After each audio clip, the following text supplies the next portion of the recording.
आज की हमारी कहानी है काशी में आगमन, मुंशी प्रेमचंद की सबसे अच्छी रचना। जब से वृजरानी का काव्य चंद्र उदय हुआ, तभी से उसके यहाँ सदैव महिलाओं का जमघट लगा रहता था। नगर में स्त्रियों की कई सभाएं थी, उनके प्रबंध का सारा भार उसी को उठाना पड़ता था। उसके अतिरिक्त अन्य नगरों से भी बहुधा स्त्रियों उससे भेंट करने को आती रहती थी। जो तीर्थयात्रा करने के लिए काशी आता, वह विरजन से अवश्य मिलता। राज धर्मसिंह ने उसकी कविताओं का सर्वांग सुंदर संग्रह प्रकाशित किया था। उस संग्रह ने उसके काव्य चमत्कार का डंका बजा दिया था। भारतवर्ष की कौन कहे, यूरोप और अमेरिका के प्रतिष्ठित कवियों ने उसे उनकी काव्य मनोहरता पर धन्यवाद दिया था। भारतवर्ष में एकाध ही कोई रसिक मनुष्य रहा होगा जिसका पुस्तकालय उसकी पुस्तक से सुशोभित न होगा। विरजन की कविताओं को प्रतिष्ठा करने वालों में बालाजी का पद सबसे ऊंचा था। वे अपनी प्रभावशालिनी वक्तृताओं और लेखों में बहुधा उसी के वाक्यों का प्रमाण दिया करते थे। उन्होंने सरस्वती में एक बार उसके संग्रह की सविस्तार समालोचना भी लिखी थी। एक दिन प्रातः काल ही सीता, चंद्रकुंवरी, रुक्मिणी और रानी विरजन के घर आईं। चंद्रा ने इन स्त्रियों को फंश पर बिठाया और आदर सत्कार किया।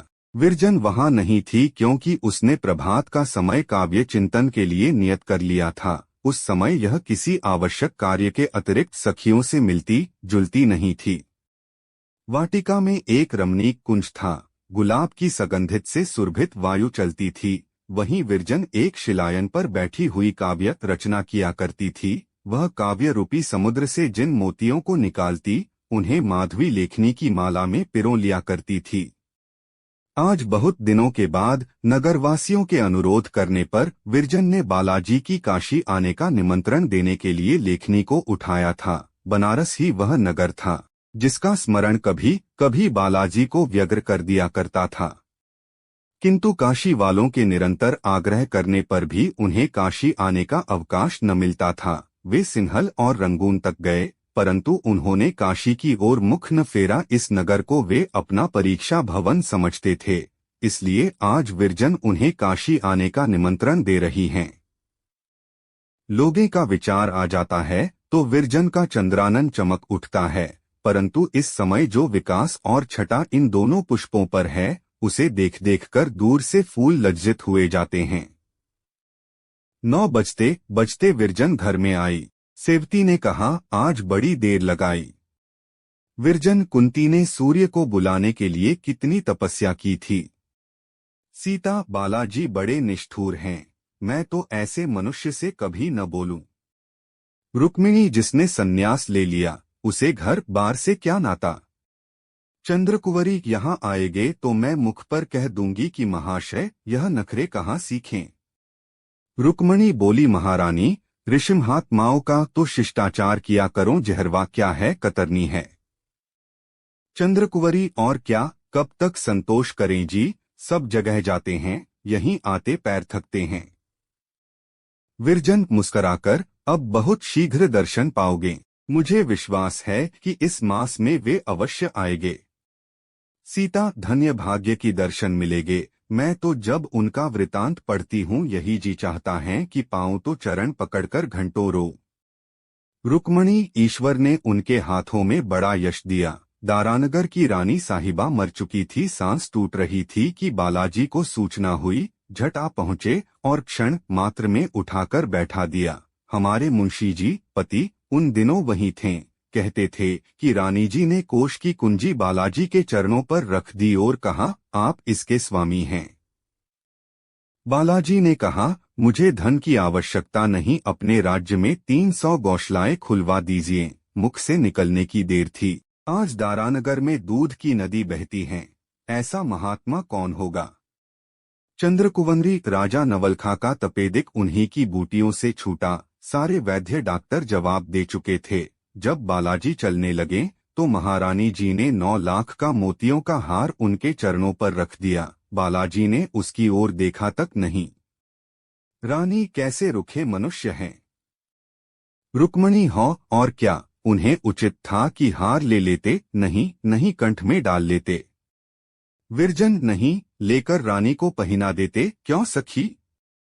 रानी, हाँ, मैं उस हार के लिए गुलामी लिख देती।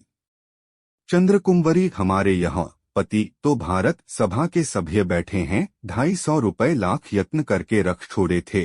उन्हें यह कहकर उठा ले गए कि घोड़ा लेंगे। क्या भारत सभा वाले बिना घोड़े के नहीं चलते? रानी, कल ये लोग श्रेणी बांधकर मेरे घर के सामने से जा रहे थे, बड़े भले मालूम होते थे। इतने ही में सेवती नवीन समाचार पत्र ले आई। विरजन ने पूछा, कोई ताजा समाचार है? सेवती, हाँ, बालाजी मानिकपुर आए हैं।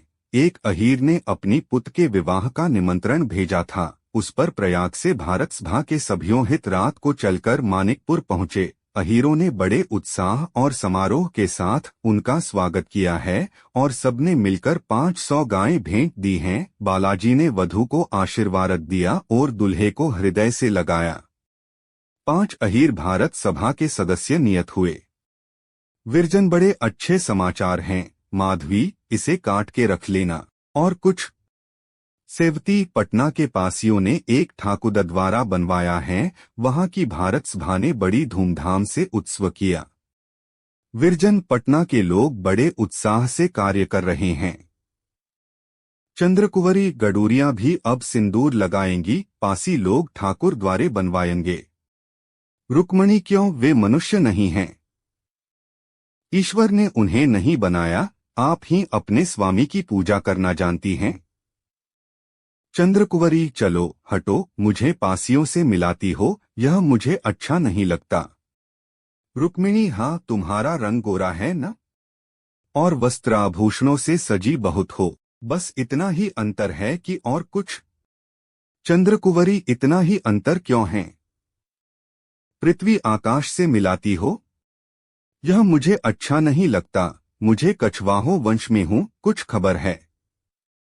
रुक्मिणी, हाँ, जानती हूँ, और नहीं जानती थी तो अब जान गई। तुम्हारे ठाकुर साहब पति किसी पासी से बढ़कर मल्ल युद्ध करेंगे। यह सिर्फ टेढ़ी पाग रखना जानते हैं। मैं जानती हूँ कि कोई छोटा सा पासी भी उन्हें कांख तले दबा लेगा।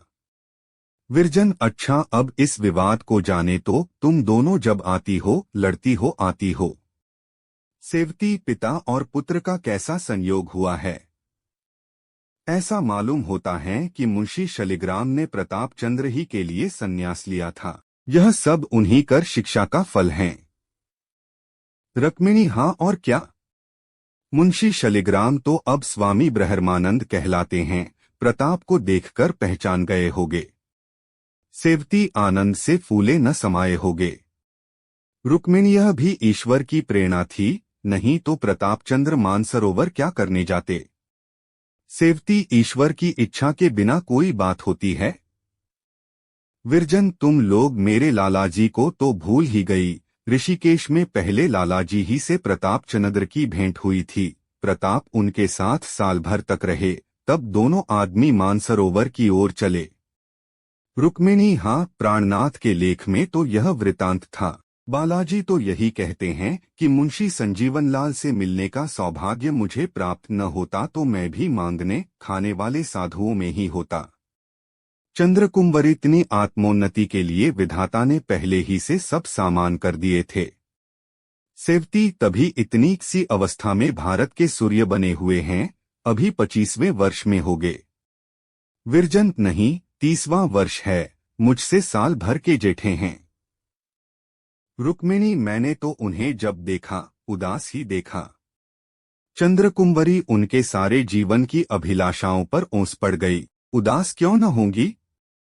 रुक्मिणी, उन्होंने तो देवी जी से यही वरदान मांगा था। चंद्रकुंवरी, तो क्या जाति की सेवा गृहस्थ बनकर नहीं हो सकती? रुक्मिणी, जाति ही क्या, कोई भी सेवा गृहस्थ बनकर नहीं हो सकती। गृहस्थ केवल अपने बाल बच्चों की सेवा कर सकता है।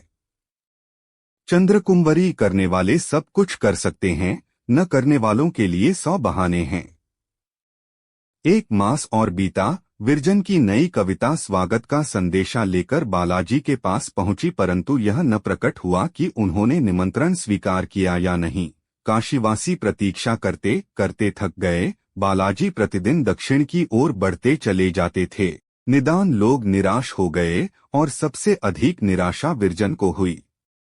एक दिन जब किसी को ध्यान भी न था कि बालाजी आएंगे, प्राणनाथ ने आकर कहा, बहन लो प्रसन्न हो जाओ, आज बालाजी आ रहे हैं। विरजन कुछ लिख रही थी, हाथों से लेखनी छूट पड़ी।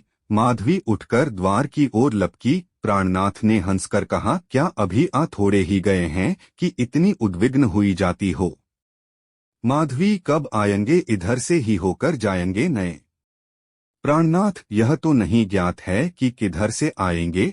उन्हें आडंबर और धूमधाम से बड़ी घृणा है, इसलिए पहले से आने की तिथि नहीं नियत की। राजा साहब के पास आज प्रात काल एक मनुष्य ने आकर सूचना दी कि बालाजी आ रहे हैं और कहा है कि मेरी आगवानी के लिए धूमधाम न हो, किंतु यहाँ के लोग कब मानते हैं।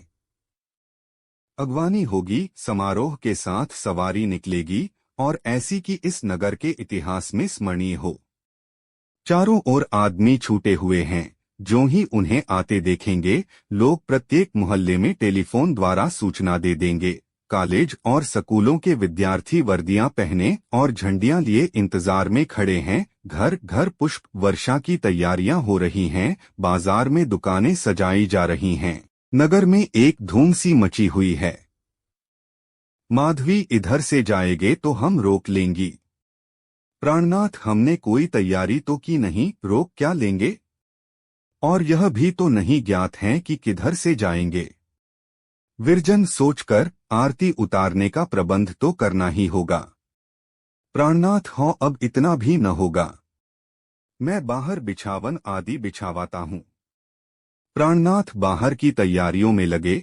माधवी फूल चुनने लगी। विरजन ने चांदी का थाल भी धोकर स्वच्छ किया। सेवती और चंद्रा भीतर सारी वस्तुएं क्रमानुसार सजाने लगीं।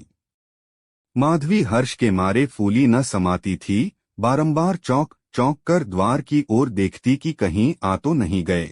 बारंबार कान लगाकर सुनती कि कहीं बाजे की ध्वनि तो नहीं आ रही है। हृदय हर्ष के मारे धड़क रहा था। फूल चुनती थी, किंतु ध्यान दूसरी ओर था। हाथों में कितने ही कांटे चुभा लिए, फूलों के साथ कई शाखा मरोड़ डाली। सुवामा ने रोकर कहा, तुम्हारे कारण मुझे आज यह दिन देखने का सौभाग्य हुआ। ईश्वर तुम्हें इसका फल दे।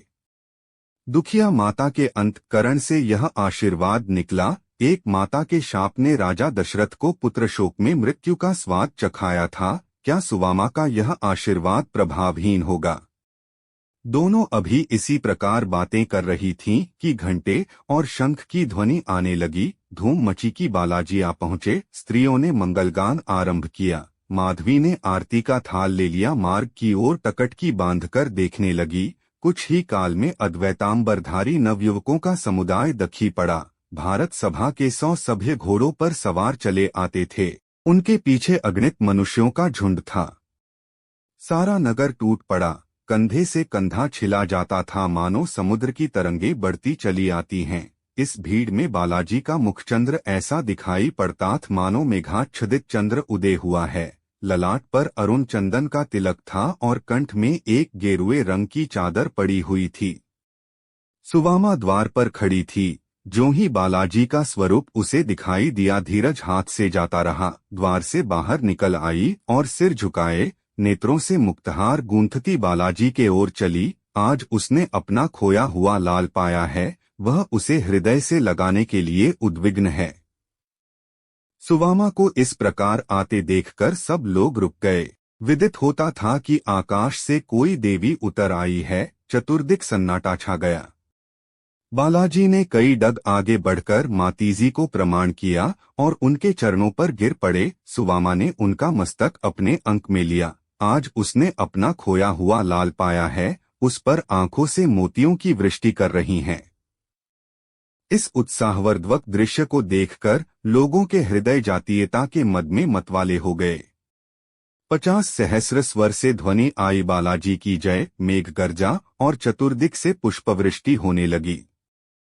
फिर उसी प्रकार दूसरी बार मेघ की गर्जना हुई। मुंशी शालिग्राम की जय और सहस्रों मनुष्य स्वदेश प्रेम के मद से मतवाले होकर दौड़े और सुवामा के चरणों की रज माथे पर मलने लगे। इन ध्वनियों से सुवामा ऐसी प्रमुदित हो रही थी जैसे महुअर के सुनने से नागिन मतवाली हो जाती है। आज उसने अपना खोया हुआ लाल पाया है, अमूल्य रत्न पाने से वह रानी हो गई है। इस रत्न के कारण आज उसके चरणों की रज लोगों के नेत्रों का अंजन और माथे का चंदन बन रही है। अपूर्व दृश्य था। बारंबार जय जयकार की ध्वनि उठती थी और स्वर के निवासियों को भातर की जागृति का शुभ संवाद सुनाती थी। माता अपने पुत्र को कलेजे से लगाए हुए है। बहुत दिन के अनंतर उसने अपना खोया हुआ लाल है, वह लाल जो उसकी जन्मभर की कमाई था। फूल चारों ओर से निछावर हो रहे हैं, स्वर्ण और रत्नों की वर्षा हो रही है। माता और पुत्र कमर तक पुष्पों के समुद्र में डूबे हुए हैं। ऐसा प्रभावशाली दृश्य किसके नेत्रों ने देखा होगा। सुवामा बालाजी का हाथ पकड़े हुए घर की ओर चली। द्वार पर पहुंचते ही स्त्रियों मंगलगीत गाने लगीं और माधवी स्वर्ण रचित थाल दीप और पुष्पों से आरती करने लगी। विरजन ने फूलों की माला जिसे माधवी ने अपने रक्त से रंजित किया था, उनके गले में डाल दी। बालाजी ने सजल नेत्रों से विरजन की ओर देखकर प्रणाम किया। माधवी को बालाजी के दर्शन की कितनी अभिलाषा थी, किंतु इस समय उसके नेत्र पृथ्वी की ओर झुके हुए हैं।